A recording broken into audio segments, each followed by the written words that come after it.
Hey, what's going on, guys? Kalamazi here. It's been a couple weeks. Hope everyone's doing well. Today's video, I want to talk to you all a little bit about the current state of Warlock in the raid, a bit of a fast recap, but also talk about embellishments, Mythic Plus, in raiding. Obviously, the MDI is going on right now. What's being played there? Why it's being played? What I'm playing? Why I've shifted away from Shadow Flame, universally in basically all content, and go from there. Answer questions y'all might have about that, because I've been getting a lot of questions about it over the past few weeks. I think it's in the downtime of WoW currently, probably a good time to talk about it. So yeah, let's get it going. All right, so getting into it here, I guess before we get into this, briefly I want to mention that I apologize for not making a lot of videos over the past 2 weeks and stuff, guys. I've been trying to, realistically, there's just nothing going on right now as far as like lock news is concerned with hero talents or anything in game at all. If you're not doing keys right now or raiding, there's not anything happening, but I would venture to guess within a month or so we're likely in war within alpha. Hopefully before then Warlock hero talents. Then we have Faded coming out, which there's that 10.2 pirate event and all that, so likely a lot coming on the line. But for now, things have been a little slow. So I want to recap where Locke is at currently in the raid as far as spec performance goes.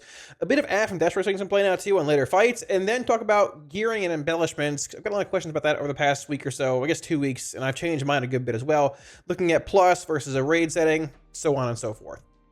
So, getting into this, we've seen a lot of demonology on null root since early prog, and honestly, not much has really changed. It is that stack cleave damage profile. You're playing Hatred, but with Implosion, Spiteful Recon, just failed under all the cleave profile that demonology has, right?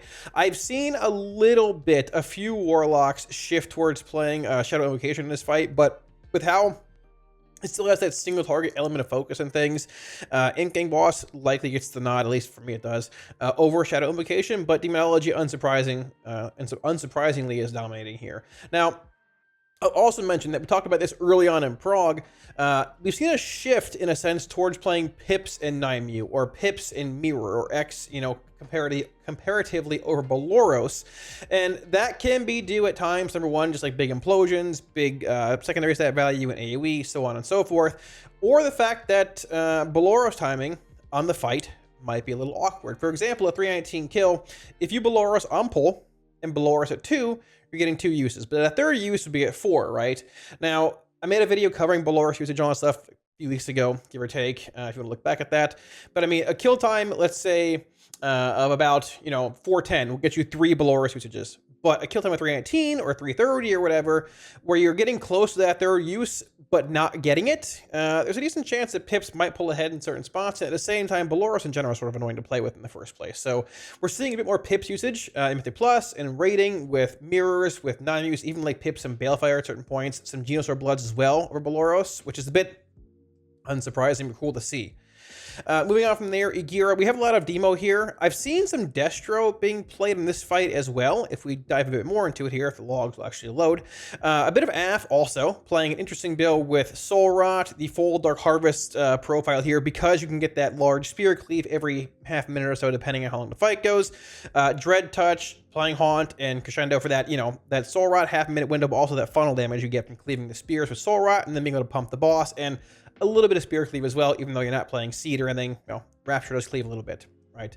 For the most part, it's been a demo fight. I've been playing a bit of Destro on this because the boss just dies so fast, more of a single target based build. We have seen a bit of Destro with Rain of Fire in this fight, which is interesting. It might just be based around some guilds straight up just saying, hey, you guys can pad on spears, not everybody, don't have everybody cleave them that at once. The top bars is not playing it, it's playing Mayhem, but second and third here are playing Rain of Fire, Mayhem Havoc, and some Rain of Fire builds here. So a bit of both, honestly. You can see these builds here, they're playing Rain of Fire, also playing Cataclysm for Spear Cleave and all that. Both are fine. I've opted to just play a single target build with Mayhem every week and hope that a good Spear Cleave and go from there. But in general, Demonology is still the highest spec overall in this fight. When you can stack spears tight enough where you can get Implosion Cleave, Bomber's Cleave, or I guess Strength Cleave, I should say, and all of that. And moving on, back to Volcaros. Questions about this boss have been, I guess, a question for a while. Is Volcaros bugged for Warlocks? The answer is yes. So pets are buggy on this fight at times. I've seen logs of pets for Destro not doing their full damage, like your succubus, your imp, whatever you're using. At the same time, Demonology, I've seen hurt as well. I've seen some logs where they've worked fully, some logs where they haven't worked at all. So, I mean, sort of a crapshoot. Our damage is not the best in this fight anyways. It's an awkward kill time of 315 to 330, depending what you're doing. Like this kill time, for example, you're getting a Tyrant literally, half a minute later. But Destro in this fight, the 315 kills, the 336 kills, some playing 2-minute build, some playing 3-minute build. Those kill times, 336 or so, basically you Infernal, if you're playing 3-minute build, you get your second Crushing Chaos window with your Infernal, all that, at 3 minutes. 330, your Infernal expires. And 336, the boss dies. Now, they're playing 2-minute build here. Here's 1 and 316 playing 3-minute build. This fight's a bit hard to predict when it comes to kill times and all that. But either way, you can see both 2-minute builds and 3-minute builds being played here to relative success. Overall, the Demo builds are playing mostly single target, 2-minute Tyrant, Saxels, all that. RNG is RNG for pets high roll or low roll if they're bugged or not. But, if you're wondering about Warcraft stuff for Warlock, well, there's that. The actual highest AF parse, that Destro being 272, AF is sitting a bit lower, but not terrible either, and not as, I guess, dependent on kill time at about 247. But, I mean, you're just playing basically single target build here. Once again, more than fine in this fight. Volcaros just sort of falls over. Moving on a bit, Council of Dreams. So Council of Dreams for Destro varies every week. Sometimes Mayhem's on top, sometimes Havoc is. It just depends who high rolls or, gets a good kill time from week to week. Some interesting AF builds here. This is playing Haunted Soul with Soul Rot, no Dark Harvest, but Soul Rot, Gluttony, Dark Glare, Creeping Death, and a bit of a cool kind of dot-based build. Playing Absolute Corruption. You're playing Vile Taint, but Haunt and Haunted Soul. I played this on PTR for testing with ID, I think, over like a couple points up here, give or take. The build was fun. All you have to do is maintain your agonies. Honestly, like, it's not that hard to do when you have Rapture and your tier bonus extending them so often, but fun build to play. I think Destro's better overall, as you can see here.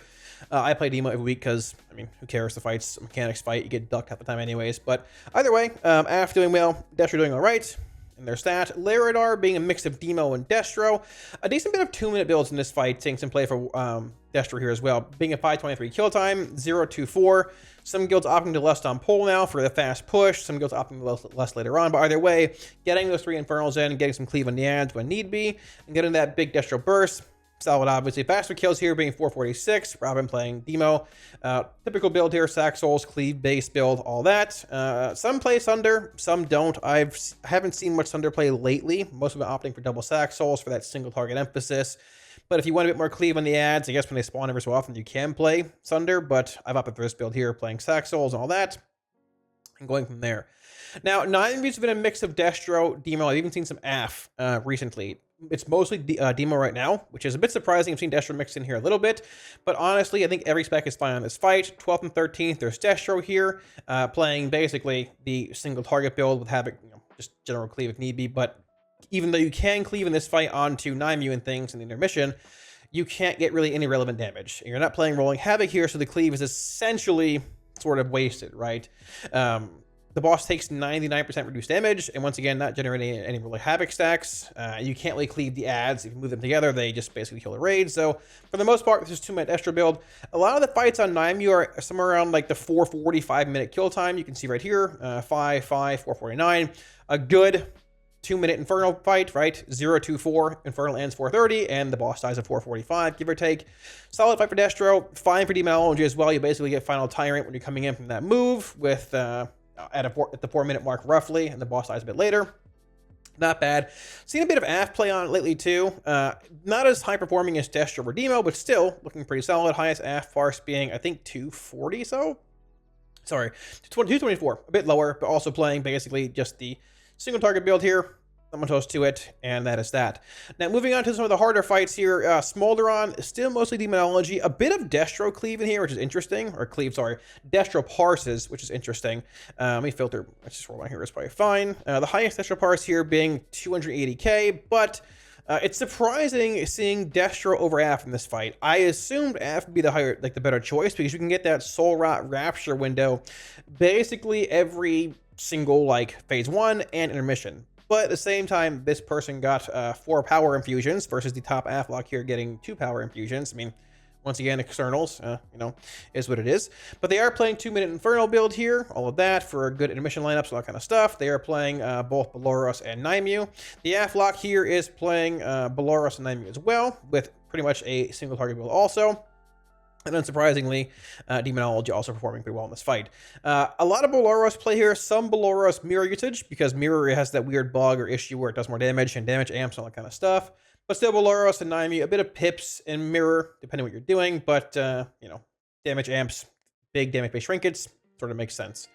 Moving on from there, we have Tindraw. Now, this is where things get interesting. So, we talked about AF on Tindraw during our progression 2 months ago, right? Now, Demo, obviously good here. Let's play during prog, all that kind of stuff. Like, look at the power infusions, whatever.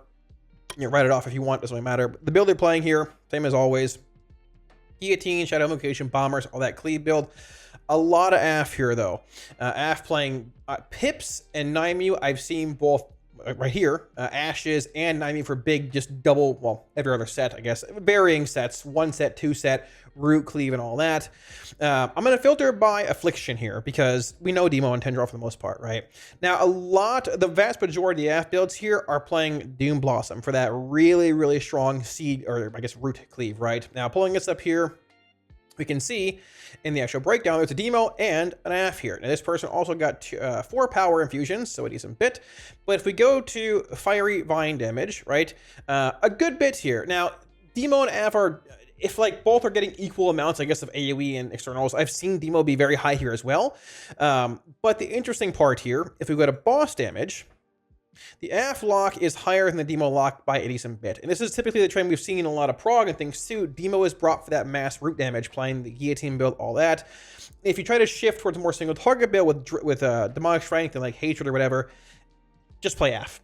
It's better. And honestly, I think AF is better in this fight in general compared to Demonology at this point. Now, so over the past 2 weeks, the other lock in my guild, and even me a bit last week until I was told to play Demonology, have been actually playing Dread Touch on this fight over Doom Blossom for that, just that single target damage on the boss, but you still have Seed.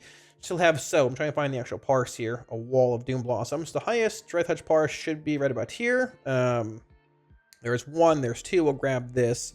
I don't think actually, there's 1 here. Yeah, there it is. Muffin from the guild, and Muffin is in my guild. There he is, right? We were actually very close when it came to overall damage, obviously. Actually, very, very close. But if you go and filter by boss damage, he is ahead by a pretty decent bit, doing about 180k DPS, our 4th highest overall boss damage, and unsurprisingly, I'm down here doing root damage, right? Now, if you go to root damage, however, I am ahead by a decent bit, but he is playing the Dread Touch build, comparatively to me playing just full-on Demonology cleave build with Guillotine, Bombers, all of that. Affliction can bring a strong damage profile in both AoE, even with Dread Touch playing Seed, playing So, playing Soul Flame, as well as single target. He opted for no Dark Lair here. I've seen some with Dark Lair, not playing Dark Harvest. There's a million different combinations you can do here. Some play Wrath and Consumption, some play Dark Lair, some play No Crescendo, some play Doom Blossom. But either way, I do think AF is the better spec in this fight. At this point, I would say. It brings very similar root damage to Demonology, maybe a bit less depending on certain scenarios and things, but very, very similar. With them being nerfed multiple times, it's more than applicable. And when you're playing the Doom Blossom build, even like without Dread Touch, playing Doom Blossom for root damage, you still have a stronger damage profile in single target than Demonology does. I think Affliction's honestly the better spec in this fight, but if you really need massive root damage, comparing AF to Demo pound for pound, it's likely Demo's a little better in pure root damage, but I don't think many guilds need that now. AF is very strong on Tindraw, and I wouldn't be surprised to see it just rise more and more over the next few weeks, and I guess a month or so heading into Season 4 and Faded. Fireack is still a mix. It's basically all in Demonology. Muffin also played AF on Fireack this week in our re-clear, I guess last week, and did relatively well with it. Now, Fireack's a bit of a tougher fight, I guess you can say in a sense, compared to most. Tindraw also being pretty tough, but Demo's damage profile in this fight, very strong. At the same time, we talked about AF, him and I, not being terrible when it came to prog in this fight, but wasn't going to play it in, early Hall of Fame prog and all that, right? If you filter by affliction, so Demonology's highest parse being basically 295, 300k, whatever, he put up 238, with no power infusions or anything else. We have 4 AF kills here at this point. Playing a mix of talents here, and these builds I've seen. Some play Soul Flame, some play Seed and So. The other one did not play. I thought he didn't play So. Maybe he did this time. I don't know. Either way. A mix of different builds here, give or take, in certain areas, but mostly just being Dread Touch, single target SBL with Cleave elements, and Seed and So. Siphon Life and all that. Now, when it comes to Fire Act Demonology in Phase 1, not the best, but Phase 2, you can get that stat cleave damage on the souls, all that stuff. When you have your Doom Brands rolling, Demo can do a considerable amount of damage when it comes to that phase on Fire Act. I think Demo's still the better play on Fire Act, but overall, AF performed relatively well. This is a pretty scuffed kill for us this week, but either way, AF performed relatively well. I wouldn't be surprised to see AF rising up even more over the next few weeks in this fight, getting into a better spot. I don't think we're getting into straight up Sark territory where it overtakes Demonology, but it is an option. When it comes to Destro, it's saying some play in this fight as well. 251 being the highest parse here, 225, all that stuff you give and take. Destro also doesn't seem too bad in this fight in the long run, but either way, Fire Act I think still is a Demo fight, but we are seeing more Destro and AF play, which is cool, and yeah, we'll see where it goes. If you're an AF fan, I would say AF is rising. It is rising overall in the rate compared to where it was initially. On fights like Naimu and Laridar and Council and Volcross, it might not be in the top 10 here, but it's important, like, don't sleep on AF, because it's not as bad as it seems at all. It's very, very close to Demonology, I'd say, in overall sims. At least for me it is. Damage profiles vary, but in the end, it's still solid, and it can also bring a very good stacked cleave profile with Dread Touch, all that stuff, with Seed and so on and so forth. So when it comes to embellishments and things, number one, looking at the MDI this weekend, we've got a lot of questions. What are people playing? Why are they playing it? Should we be playing this? X, Y, Z, and what are you playing? So I want to address it here and hopefully answer some questions for y'all that, well, you know, are curious. It's been a mix of embellishments in the MDI. We've seen a mix of Hood of Surging Time, which is the haste helm that's been around all expansion. Allied Wrist Guards of Time Dilation, the verse one here. We've seen Blue Silken Lining being played on certain things like rings and all that. And also, I thought there'd be more Lariats, but there hasn't really been many. Now, and Click chose to play Blue Silken Lining and Time Dilation Bracers in this Blackbird Hold. I believe we've seen, let me see if I go to Last Hope here. I believe Goop ended up playing Hood of Surging Time, YTHC here, looking very good. Surging Time and Time Dilation. Going through here, I think Shelly also played Time Dilation and I think Surging Time. Yep, there's a mix of like Blue Silkens in here as well on various players, depending on keys and all that. But the big thing here is that like there's Surging Time, which this helm is being played on Mythic Tindral even now for AF with Lariat, because basically whenever you cast in a root set, you get a huge 5-stack of the haste buff. Same thing with Trash Packs and Plus. Haste buff for the start of the pack, and you go from there. I'm curious to see how that translates into higher keys later on in the MDI, because long term, that buff will fall after 10 seconds, but in these 22 keys, the packs don't live anywhere near as long. I'm curious to see if that's still the play long term, or if like Blue Silken or a Lariat takes over, but we'll see where it goes. As far as what I'm doing currently, so I've been in an odd spot where I've had literally one cloak since day one. Well, whenever I made this, like week 1 to the patch, it is this cloak here. I have had a champion cloak in my bags for 3 months, however long it's been since the patch came out. I have not been able to get another cloak until this one literally yesterday. However, I've had a mix of Shadow Flame and Blue Silken Lining for a long time on my embellishments. It's been annoying going back and forth, trying to figure it out in certain fights, all that. I opted to run sims on Blue Silken Lining versus Shadow Flame for my own character, my own gear, and I came out to just playing double Blue Silken Lining basically everywhere at this point, in both Mythic Plus and Rating. Now I'm playing a food embellishment on my cloak because I want the food buff, all that kind of stuff, whatever. Secondary stats vary. Just run sims for your own character based on, you know, different secondary stat combinations to get your best ones. So I am playing Blue Silken Lining on both pieces, and I don't really think I'm going to change that much. Now, keep in mind for these sims, my boots and bracers both have Blue Silken Lining on them currently here. So I've run some sims, Destro sims and Demo sims. So my Demo sim in single target, I believe this is playing a cleave build. It actually is. I simmed a cleave build in single target, not a big deal. Whatever, it is what it is. So basically this set here is saying, hey, I have baseline Blue Silken Lining boots on. Change my bracers to Blue Silken Lining, which is what I have currently on retail. This sim was run a little earlier before I actually crafted it. So this sim here is basically what I have on retail right now. Now this sim here basically says play Blue Silken Lining on boots and Shadow Flame on bracers to gain 55 DPS. This sim here says play double Shadow Flame, sorry, actually even one Shadow Flame and one Blue Silken Lining here, which is basically the same thing as this sim. Give or take, just swapping pieces here to gain 91 DPS. There's also a 118 DPS margin of error here. Either way, I am simming this at 45% uptime on Blue Silken Lining. Now, I've seen upwards of 65 in the raid on certain bosses, and as low as 30 on bosses like Fire-Ak. However, 45 seems to be on the lower end of what is considered average for Blue Silken Lining uptime in the raid. And plus, I've seen 55% or higher. At this breakpoint being pretty conservative, it's basically a wash playing double Blue Silken Lining compared to one Shadow Flame, one Blue Silken, or two Shadow Flame, right? If that's the case, Shadow Flame is a single target effect. It procs on a target and does damage.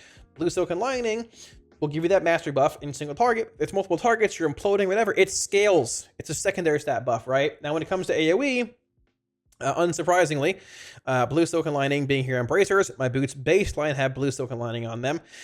It is a significant gain, right? Here, Shadow Flame, I'm looking at about a 15k DPS gain over one Blue Silken, one Shadow Flame, and here is another combination here as well. So you can see, obviously, when it comes to AoE and things, Blue Silken Lining is stronger than Shadow Flame, obviously. Done it for a while at 45% uptime. And think of the fights this tier, right? Gnarl Root, Igira Spears, Laradar at times, Tindral, obviously, which might not have it up because you're taking damage during the vines. Fire-Ak phase 2. A lot of cleave fights where you can get the extra value and also have the same or similar amount when it comes to single target, playing Blue Silken versus Shadow Flame. I simmed Destro here as well, and honestly, ended up being about the same. This is Shadow Flame, and Shadow Flame being my highest overall contender here. Blue Silken and Shadow Flame being about 488 DPS less, and here is like the double, combination, give or take. A bit more impactful to play double Blue Silken for Destro, but either way, at 45%. If you up this to 55%, it pulls ahead for Demonology by about 1,000 DPS. This is also a plus build here. I simmed in single target because I was looking at AoE, but it's not that far off. 500 DPS or so, to me, is like relatively negligible when we're in farm.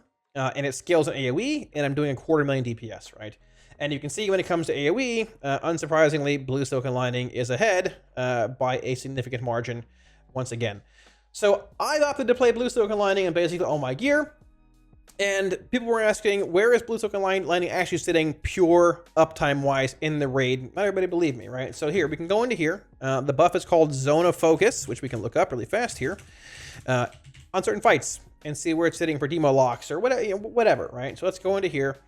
All classes, demo.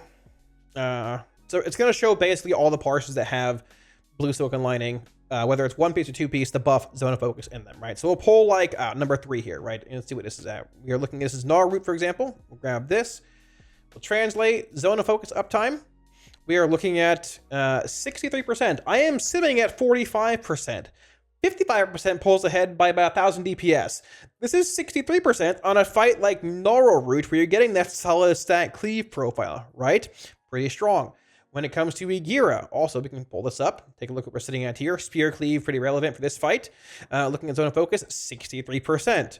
Going down here to Volcaros, a bit lower, I believe, on Volcaros. And once again, these are higher parses, but in the end, I mean, we have to go off of. Volcaros sitting at 47%. Still, I'm simming at 45, and it's basically a break even for Demonology compared to Double Shadow Flame, right? Council of Dreams, it's a meme. I don't really care. It's whatever. I will pull this up here for Laradar. Check out where our buff's sitting here. Laradar being a bit interesting with damage events and things, depending when you phase and all that stuff.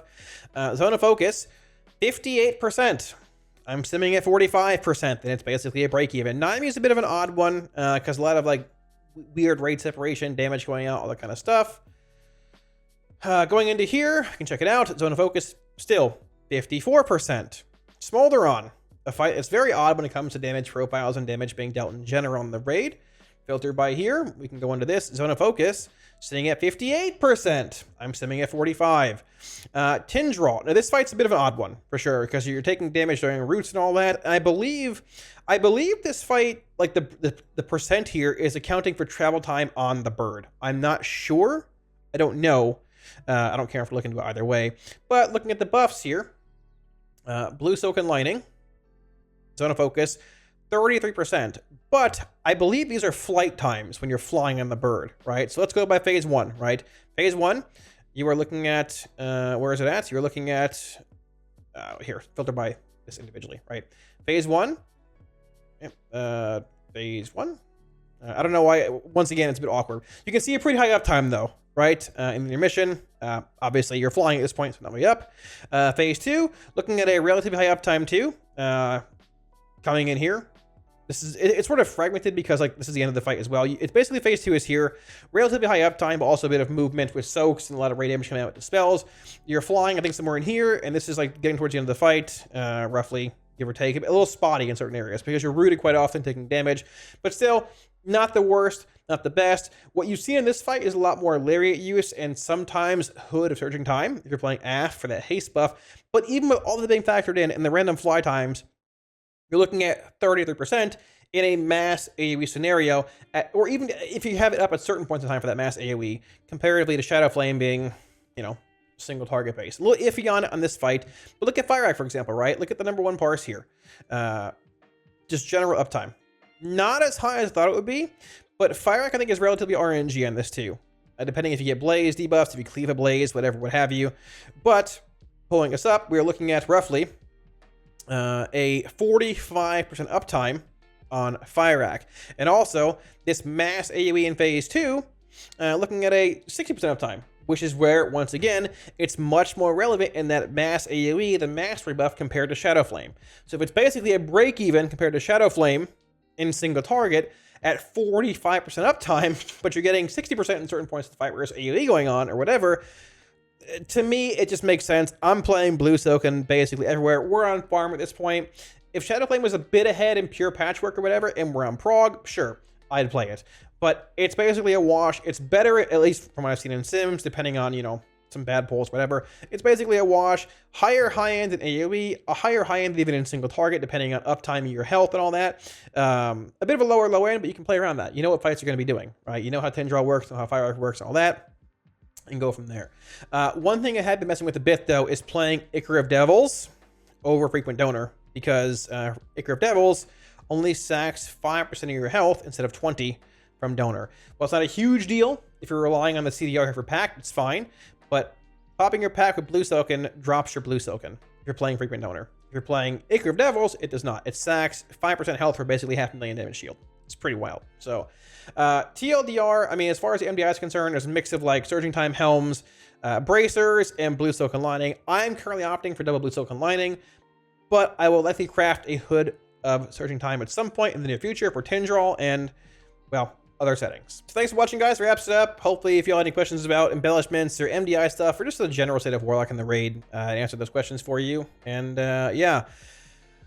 Like I said, it's been pretty slow over the past few weeks. I'm sorry again that I haven't got many videos out to you guys. I've been sitting here trying my best. Things going on IRL, but also just like something to talk about, man. But I would venture to guess in a couple weeks we're gonna have just hopefully some Warlock hero talents. If not, you know, War with an Alpha coming out, Season 4 news, the pirate patch, whatever it is, and a lot to go off of. So hopefully that's in the near future. Like always, any weak horrors add-ons are on the video. Links to Twitch and Discord down below, where they're all free for you guys. At the same time, I want to give a huge shout out, like always, my patrons for all support on Patreon, especially right now with things being so slow. Thank you for all support a million times, guys. I really appreciate it. It allows me to keep doing what I'm doing for you guys, making content, and without it, I really wouldn't be able to. I appreciate it, guys. Thank you so much. If you're looking at supporting Patreon, should be linked up here, as well as down below in the video description. I'm venturing to guess timetable-wise, we're likely looking at an alpha for War Within probably within a month's time at the earliest, like mid-March. I venture to guess. It's like what, the 19th now? Probably somewhere around there. I could be wrong though, could be later, but Blizzard did clarify that there's going to be alphas coming out for War Within before S4 hits, but S4 might be on PTR when alpha hits, based on what they're saying as well. So it's going to be pretty busy over the next few weeks and months, and honestly, once alpha hits, chances are high it's going to be busy until September or so, because you're going to have alpha in March or April, I'd assume, through beta, through launch, through the raid coming out, through World First, and I'd venture to guess the expansion's out in August somewhere. I don't know anything, but I'd venture to guess, and then at that time, man, you're looking at BlizzCon. Maybe. It's going to be a wild year. A lot going on, but hopefully it all turns out well, and we'll go from there. Well, that being said, thanks for watching, guys, and I'll catch you all again soon on stream. Peace.